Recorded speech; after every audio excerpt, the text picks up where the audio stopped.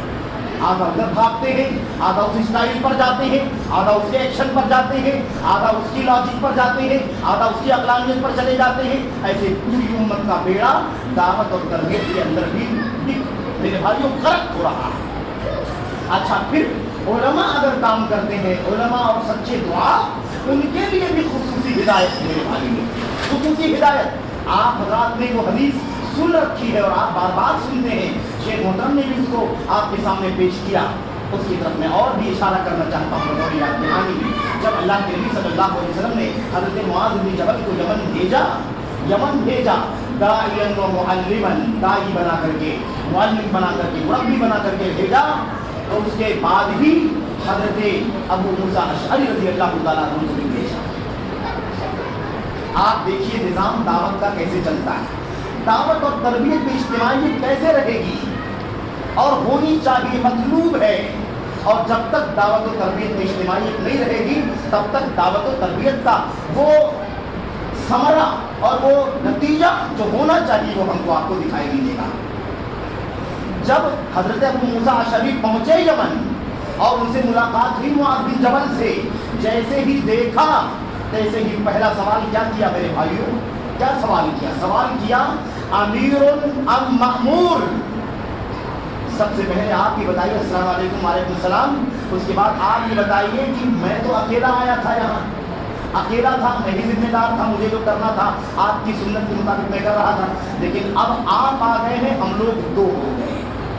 اب جب ایک سے دو ہو گئے، فرد نہیں رہ گئے، جماعت بن گئی۔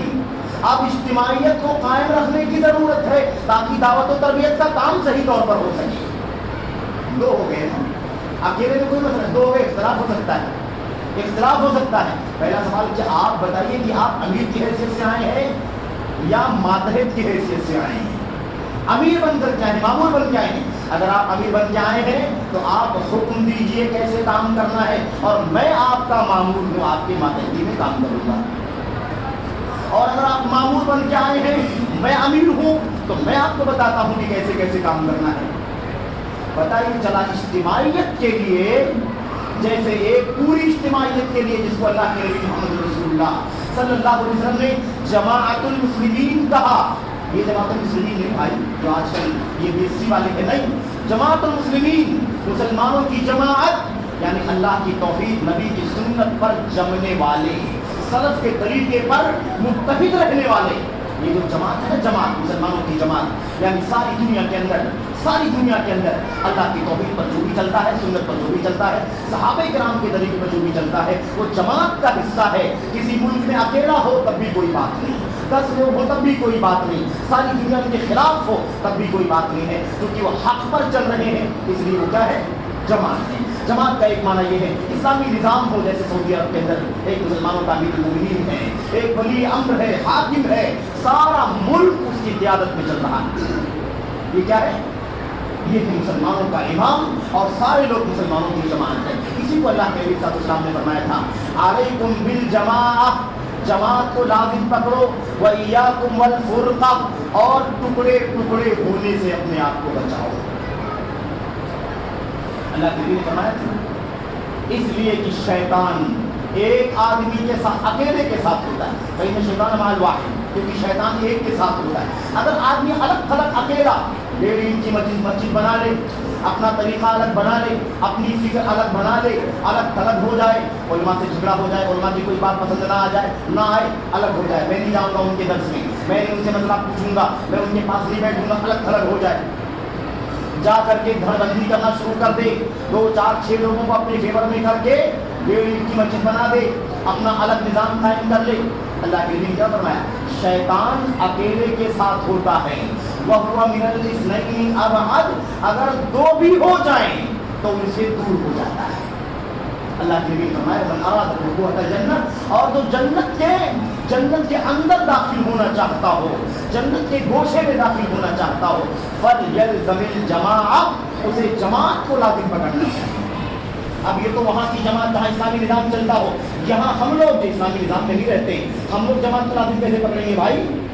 اللہ کی توحید اور نبی کی سنت پر چلنے کا عقیدہ ہے کہ نہیں اہل حدیثوں کا، اہل حدیثوں کا، سلفیوں کا، فرقہ ناجیہ کا، طائفہ منصورہ کا، اہل السنت کا، اہل جماعت کا، ان کا جو عقیدہ ہے وہ کیا ہے؟ کتاب، سنت، توحید، سنت، سلف کا طریقہ، اس پر ہمیشہ جمے رہو، اس کے علماء کے ساتھ رہو، اس کے قائدین کے ساتھ رہو، اس کے سرپرستوں کے ساتھ رہو۔